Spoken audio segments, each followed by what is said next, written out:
Part 7 is here guys. आप सोच रहे होंगे कहाँ मर गया था इतने दिनों से। तो टू बी ऑनेस्ट मेरे से आलसी आदमी भाई कोई नहीं होगा। रील्स ने मेरे बचे हुए टाइम की ऐसी तैसी मार रखी है guys. But for now I am back. बहुत ज़्यादा एफर्ट्स लगाने पड़ रहे हैं बट या आई एम बैक। और पिछले एपिसोड में हम कुरासनो वर्सेस कामोडाई एक्सप्लेन कर रहे थे and now score is 9 each. Last point Kamomedai का था, इसलिए सर्व करवा रहा है Korai Hoshiumi the second Tyrion Lannister. भाई ये बंदा रनअप लेके जंप लेता है। It was a jump hand serve. भाई सर्व इतनी फाड़ू थी कि निशिनो और आसाई के बीच में गिरती है। अब समझ लो 75% अर्थ वाटर ने कवर कर रखी है और बाकी की अपने निशिनोया द गोट ने। बट स्टिल ये सर्व 100% एरिया से बाहर थी और अपना लिब्रो निशिनोया रिएक्ट भी नहीं कर पाता।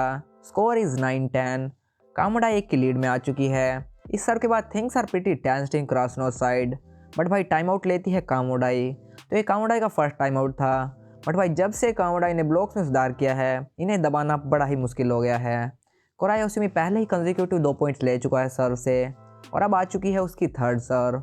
इस सर्व में भाई वो कोई कमी नहीं छोड़ता। आप ये समझ लो हाईक्यू में 3-4 बंदों की सर्व है जिससे कच्ची गिली तो होगी ही होगी। ये उनमें से एक है।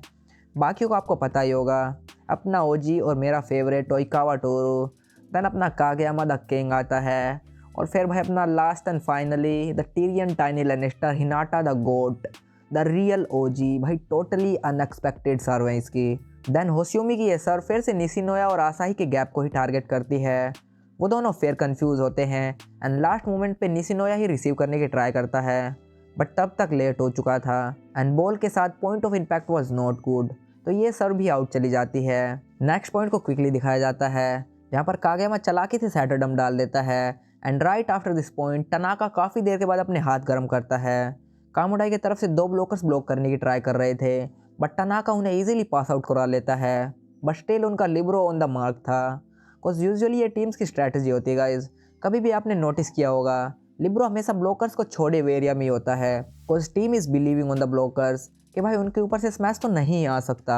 अगर आया तो yes it's totally blockers mistake.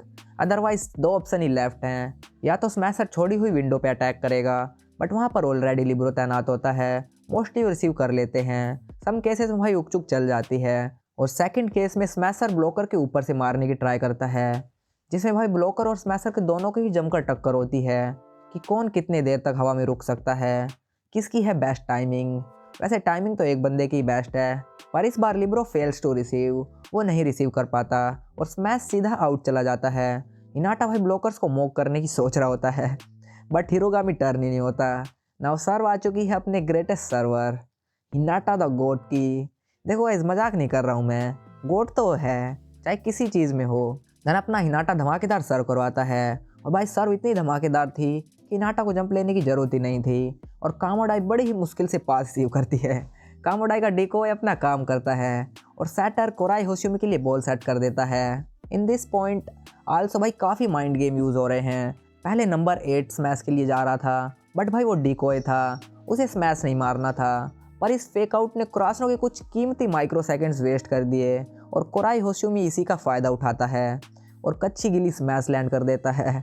As मैंने पहले ही बताया आपको ब्लॉकर्स थोड़े से फेक आउट में फंसने की वजह से लेट हो गए थे और स्मैश विदाउट एनी इंटरप्शन सीधा हिनाटा पे जाता है।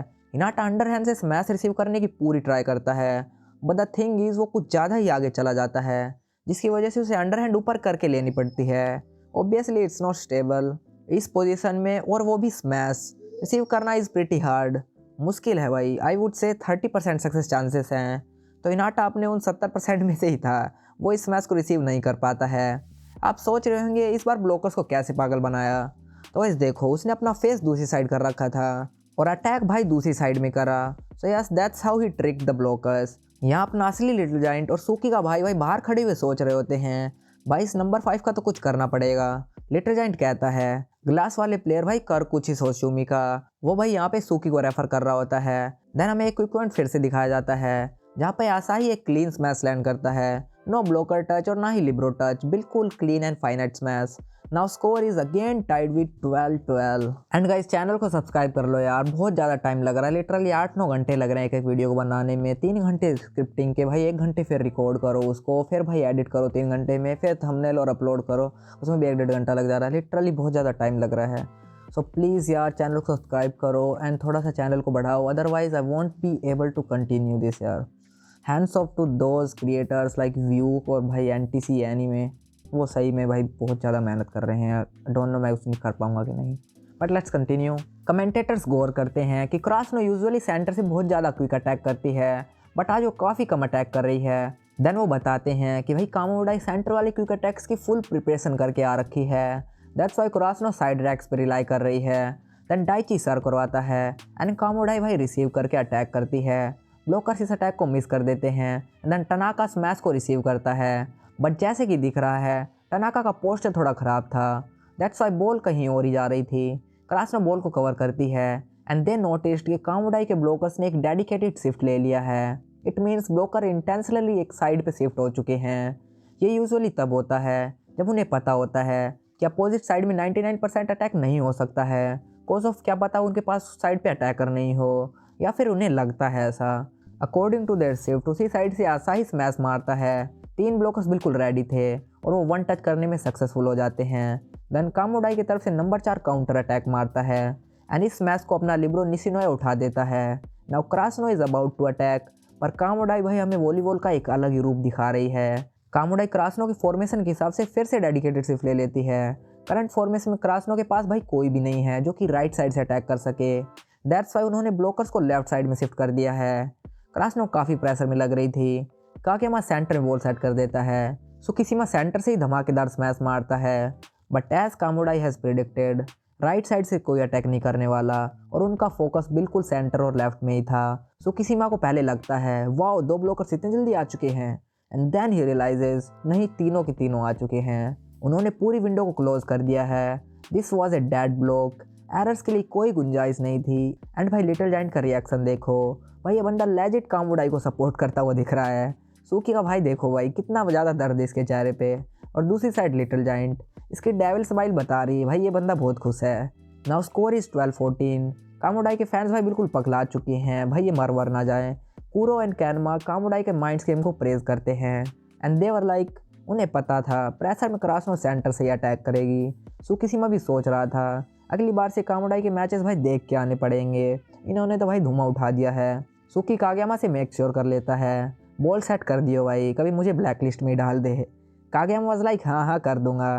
क्रासनो अपना सेकंड टाइम आउट भी ले लेती है, कुछ कामोडाई भाई लिटरली इतनी जल्दी दबने वाली नहीं है, इन्हें कुछ स्ट्रैटेजी बना के आना पड़ेगा। टनाका की बहन भी भाई इनके खौफ से पगला गई है, वो कहती है यार इस नंबर 5 का कुछ करो, और इन ब्लॉकर्स को भी पता नहीं क्या हो गया है, सबके सब सिंक्रोनाइज अटैक कर रहे हैं, सारे एक साथ बिना फकअप के ब्लॉक्स कर रहे हैं। द नेक्स्ट पॉइंट में फाइनली सुकिशिमा ब्रेक थ्रू दिलाता है एंड ब्लॉकर्स के साइड से एक स्मैश लैंड करता है। टनाका की बहन भाई आखिरकार थोड़ी सी खुश लग रही है एंड अपना सुकी भी चैन की सांस ले रहा है। देन भाई 2-3 क्विक पॉइंट्स और दिखाए जाते हैं जहां कामोडाई और क्रासनो दोनों एक एक सक्सेसफुल स्मैश लैंड करती है। एंड देन क्रासनो की तरफ से हमारा गोटेड सर्वर आ चुका है। इस बार मैं हिनाटा की नहीं टडासी की बात कर रहा हूँ। टडासी अपनी फ्लोट जंप हैंड सर्व करवाता है। सर भाई उतनी ही कन्फ्यूजिंग थी जितनी होनी चाहिए, बट अनफॉर्चुनेटली ये सर्व आउट चली जाती है। Now score is 17-19। मैच अब बिल्कुल लास्ट पड़ाव में आ चुका है और इस क्रूशल टाइम में कोराई होशियोमी अगेन अपना इनक्रेडिबल स्मैश से क्रासनो के ब्लॉकर्स को तंग करता है। दे वर लाइक हेल्पलेस और वो इस मैच को कुछ नहीं कर पाते, वो नहीं रोक पाते वहीं से। अब कामोडाई की तरफ से बेसो सर्व को आता है, ये भी एक फ्लोट सर्व थी। Float serve is like no spin serve, और भाई जिस बॉल में स्पिन नहीं होती नॉर्मल सर्व की तरह वो सीधी नहीं जाती, लिटरली उसका पाथ अनप्रिडिक्टेबल है, वो पहले भी गिर सकती है, क्या पता वो बाद में गिरे, क्या पता वो आउट भी चली जाए, भाई टोटली अनएक्सपेक्टेड पाथ है उसका। निशिनोया बड़ी ही मुश्किल से इस सर्व को फिंगर से रिसीव करता है and guys float serve finger से रिसीव करना is pretty easier. And jump hand serve भाई कोई फिंगर से रिसीव करेगा तो उसकी उंगलियाँ ही टूट जाएंगी, जंप हैंड सर्व को अंडर हैंड से रिसीव करना चाहिए। देन कागयामा सुकिशिमा के लिए बॉल सेट करता है, बट अगेन ब्लॉकर्स ने सुकी को मार्क कर रखा था एंड वो 1 टच कर देते हैं। ना बॉल कामोडाई के सेटर के पास है और वो कोराई के लिए बॉल सेट करता है। मैच काफ़ी क्रूशल टाइम में फंस रखा है गाइस। क्रासनो का ये पॉइंट लेना बहुत ही इंपॉर्टेंट है, बिकॉज अगर पॉइंट नहीं आया तो कामोडाई फ्लो में आ जाएगी। सुकी और कागयामा ब्लॉक्स के लिए जाते हैं, बाकी सब डिफेंस के लिए तैनात हैं, पर भाई कोराई होशियोमी का स्मैश कुछ ज़्यादा ही एक्स्ट्रा ऑर्डिनरी था। ब्लॉकर्स उसे इवन टच भी नहीं कर पाते। उसके साथ उसके स्मैश में ऐसी आर्क थी कि बॉल निशिनोया के पास से जाती हुई कॉर्नर में गिरती है। कागयामा और सुकी बिल्कुल भाई शॉक्ड थे। कि भाई बंदा अनस्टॉपेबल है ये तो। Now score is 19-22। अब सेट का बस फाइनल फेज बच रखा है, तो इसे अगली वीडियो में कवर करते हैं, वो भी बिल्कुल डिटेल में। बिकॉज अभी भाई मैं बहुत दिन बाद वीडियो बना रहा हूँ तो मैं फ्लो नहीं पकड़ पा रहा। एंड गाइस जाने से पहले अगर आपको वीडियो थोड़ा सा भी पसंद आया हो तो चैनल सब्सक्राइब भी कर लो यार। एंड कमेंट्स में बताओ और कौन सी एनिमे मुझे एक्सप्लेन करनी चाहिए। मैं भाई सोच रहा हूँ लुकिज्म के बारे में, लुकिज्म की मांगा में पढ़ रहा हूँ। आई एम थिंकिंग अबाउट कि मैं उसको पूरी एक्सप्लेन करूँगा, वही बहुत ही ज़्यादा फनी वे में, बहुत ही अच्छे से, अपने व्यू भाई की तरह। तो चलो भाई, bye bye, tata, take care.